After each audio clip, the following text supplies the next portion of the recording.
বলা হয়েছে হাসরের দিনে 5টি প্রশ্নের উত্তর দিতে হবে, যার মধ্যে হচ্ছে হিকমা এবং ইলম, অর্থাৎ জ্ঞান এবং শিক্ষা, বিদ্যা, এটি তুমি কোন কাজে লাগিয়েছিলে। তো আজ আমি ইনশাল্লাহ এই বিষয়টা একটু নিজের মতো করে বলার চেষ্টা করব। হিকমা, জ্ঞান হচ্ছে হিকমা, আর ইলম হচ্ছে শিক্ষা। তা এটা আসলে কি এবং কিভাবে তা ব্যবহার করতে হবে। তা দেখেন, একটা উদাহরণ যদি বলা হয়, ধরেন আপনি আপনি বিবাহিত হয়ে নিজের শ্বশুর বাড়িতে গিয়েছেন এবং সেখানে আপনি দেখলেন যে আপনার পরিবারের লোকজনরা সেখানে যারা আছে তারা মোটেও দিন ইসলামের সঙ্গে সম্পর্কিত নয়। অথচ আপনি যে পরিবার থেকে গেছেন, আপনার পরিবারের মধ্যে আপনাকে সম্পূর্ণরূপে শিক্ষা দেওয়া হয়েছে। আপনি সালাত আদায় করতে জানেন, কোরআনের তেলাওয়াত জানেন, এবং আপনি হাদিস সম্পর্কেও আপনার অনেক কিছু জ্ঞান আছে। তারপরে আপনি সুন্নাহ ব্যাপারে জানেন, অনেক কিছু আপনার জানা আছে আলহামদুলিল্লাহ। কিন্তু আপনি যে পরিবারে এখন গিয়েছেন সেখানে আপনি দেখছেন যে মোটেও কোরআন হাদিসের সঙ্গে তাদের সম্পর্ক খুঁজে পাচ্ছে না সেভাবে। তারা মুসলমান অবশ্যই, তারা সালাত পড়তে হয় তারা জানে, কোরআন পড়তে হয় তারা জানে, রমজান মাসে তারা রোজাও রাখে এবং তারা রমজান মাসে সালাতও আদায় করে, এমনি অন্যান্য দিনে কখনো করে কখনো করে না। সেভাবে গুরুত্বপূর্ণভাবে তারা কোনো ইসলামের বিধিবিধানকে নেয় না, আর ওরা অনেকটা আধুনিক।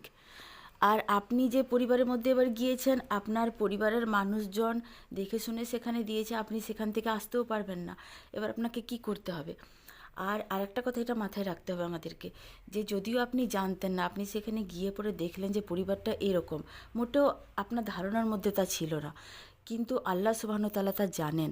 তো এটি আপনার জন্য পরীক্ষা, কারণ আপনার কাছে জ্ঞান আছে, আপনার কাছে ইলম আছে, তা আপনি কিভাবে প্রয়োগ করবেন সেটাই এটা আপনার পরীক্ষা।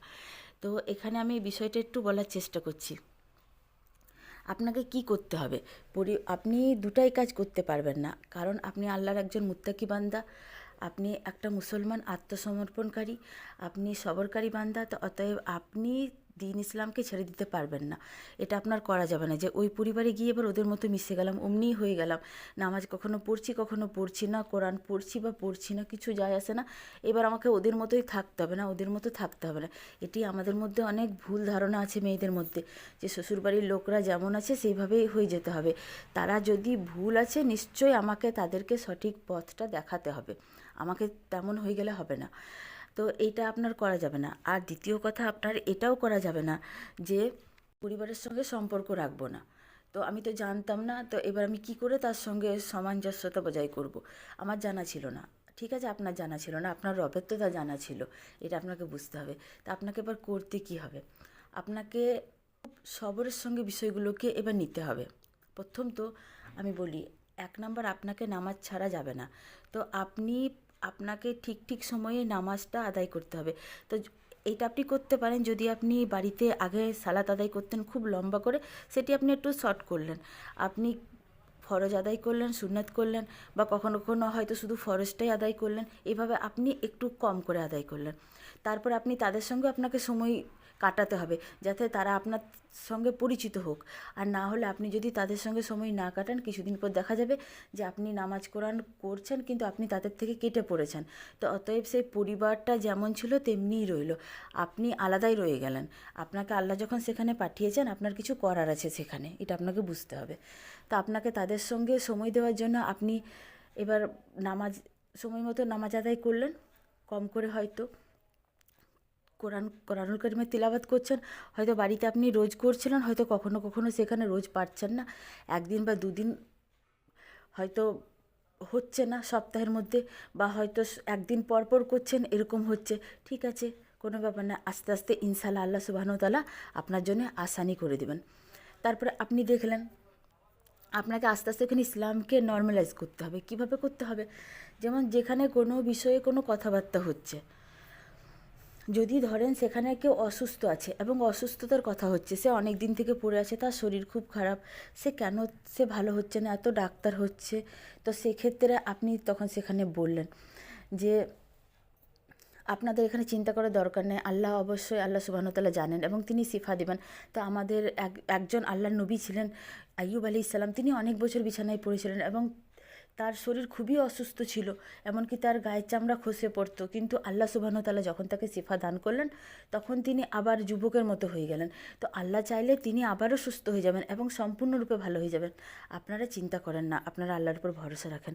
আবার আপনি দেখলেন আরও বিষয়ে কথা বলছে, তারা সে দারিদ্রতার কথা তারা বলছে যে তার এইটা হচ্ছে না, ওইটা হচ্ছে না, তার খুব কষ্ট, তার বাড়ির কষ্ট, তার রোজগার ঠিক নাই। তো সেক্ষেত্রে আপনি আবারও বললেন ঠিক আছে, কোনো ব্যাপার না, আল্লাহ সুবহানাহু ওয়া তাআলা একদিন দিবেন। আমাদের রাসূল সাল্লাল্লাহু আলাইহি সাল্লাম তিনিও মানে এর মধ্যেই দারিদ্রতার মধ্যে ইসলামকে প্রতিষ্ঠিত করেছিলেন। আমাদের সাহাবা একরামদের সেভাবে সচ্ছলতা ছিল না, যখন প্রথম যুগে তারা খুবই কষ্ট করেছিলেন। তারপর আল্লাহ তাআলা দিলেন, প্রচুর দিলেন। তো আল্লাহ তাআলা দিবেন, আল্লাহর উপর ভরসা রাখেন। তো এইভাবে জায়গায় জায়গায় আপনি আম্বিয়াদের জীবনীগুলোকে নিয়ে আসবেন, জায়গায় জায়গায় আপনি সাহাবা একরামদের কথা বলবেন। যেভাবে মানুষ কারো কথা বলে, ঠিক এইভাবে বলতে বলতে তাদেরকে তখন এগুলো স্বাভাবিক লাগবে, তখন তাদেরকে ভালো লাগতে লাগবে। আবার আপনি যখন কাজকর্ম করতে থাকবেন, কাজ করতে করতে কখনো কোনো সূরা আপনার মুখস্থ আছে, আপনি সেটা বলছেন একটু একটু হালকা আওয়াজ মুখ থেকে বের করে, যাতে কেউ কেউ থাকলে পাশে তারা শুনতে পাচ্ছে।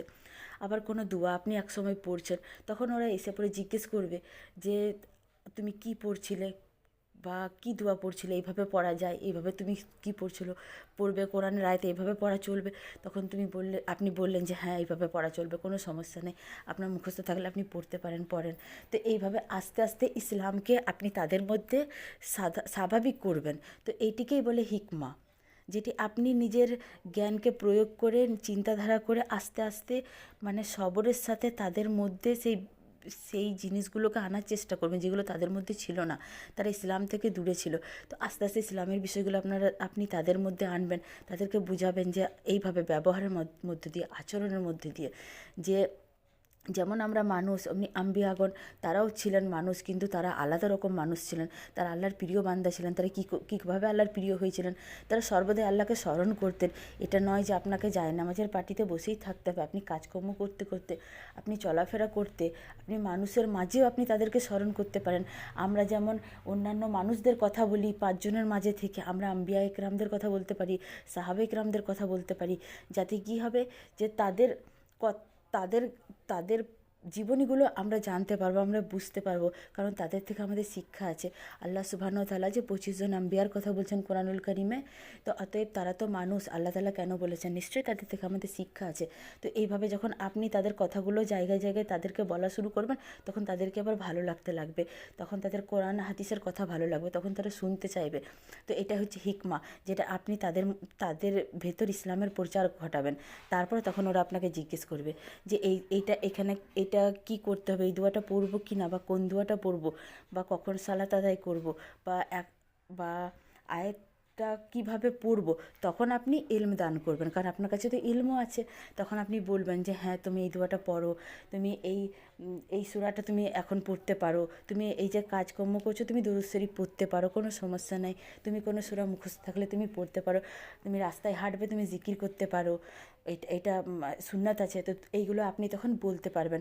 তো আলহামদুলিল্লাহ তখন ইলম দান করা হবে। তো আমরা যদি একটু চেষ্টা করি, বোঝার চেষ্টা করি, তো ইনশাল্লাহ আমরা এটা পারবো।